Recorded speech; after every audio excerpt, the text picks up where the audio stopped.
All right, this is Dr. McRae. It's great to see everybody today and just talk about a few things. So I'm at my parents' house today, and I wanted to talk to you all about advocacy and the importance of advocacy, of helping those you care about have a representative available medically. And I also wanted to touch on thyroid just a little bit. So recently we had a hospitalization in the family, and the hospitalist came around, and the person takes thyroid medication on a regular basis. And the hospitalist told the patient that her thyroid medicine really wasn't that important.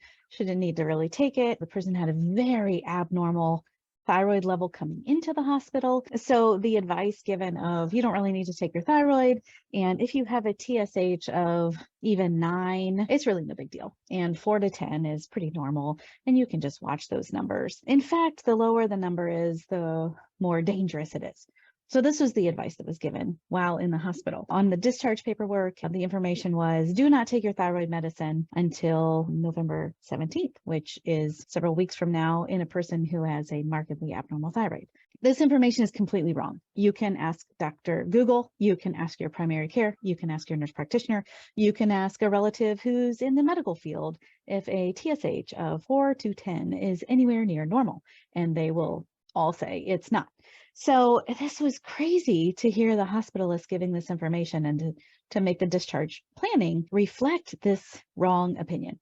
So the really cool thing is I was able to correct that error and make sure that the right information was known to the patient. But if not, this person who was markedly hypothyroid, recovering from a major procedure, would have gone home and not taken her thyroid medicine for 3 more weeks. Medicine is in a very crazy place. I have no idea why this physician gave the advice he did, but it all goes to show that advocacy is super important. Having somebody to just be a listening ear, and you don't even have to be in the medical profession, but just being able to hear and be that extra set of eyes and ears to what's happening. We all know how short-staffed the entire world is, and that goes for your hospital environments as well. Now let's talk about thyroid for a minute. So TSH is an overall kind of judging a book by its cover sort of way to look at the thyroid. TSH is a hormone that actually comes from the brain, and it tells the thyroid to either make more hormone or make less hormone.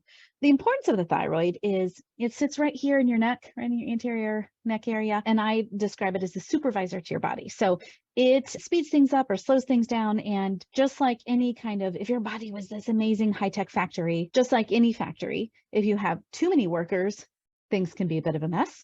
But if you have too few workers, like hospitals right now, it can also create a problem. When we're talking about the thyroid and we're talking about your body, the thyroid upregulates activity. It can speed up your heart rate. It can make you anxious. It can give you diarrhea, or it can slow things down. It can make you depressed. It can cause you to gain weight and be constipated. That's the thyroid. So having an ideally functioning thyroid is crucial. It's crucial for everything. Metabolically, it's the governor of your body. An ideal TSH is 1.0. There are different thyroid hormones that you must get measured. Free T3, which is a very powerful thyroid hormone, and free T4, which is a weaker but very necessary hormone as well.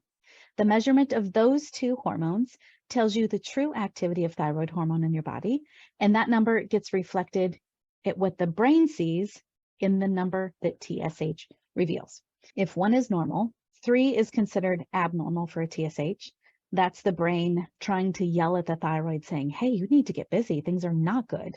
So the higher the TSH number is, the louder the brain is yelling at the thyroid to get busy and make hormone. So a TSH of 3 is considered abnormal. It's a sluggish thyroid, and it definitely bounds on where you start treatment. If a TSH gets around 5, people definitely notice that. They can feel tired, groggy. They just don't know why they don't have any get up and go. They may feel just really kind of apathetic and like just no motivation. They might have fluid retention. Their periods might be off, dry skin, all of those things, even at a TSH of 5. So to have somebody with a TSH of 6 or even 9 is markedly abnormal.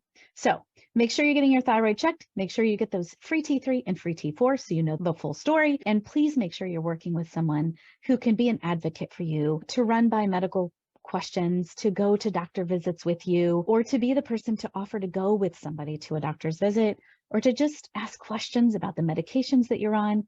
It is more important now than ever before. So thanks for popping on today, and keep that thyroid in check and make sure you have an advocate or you are the advocate.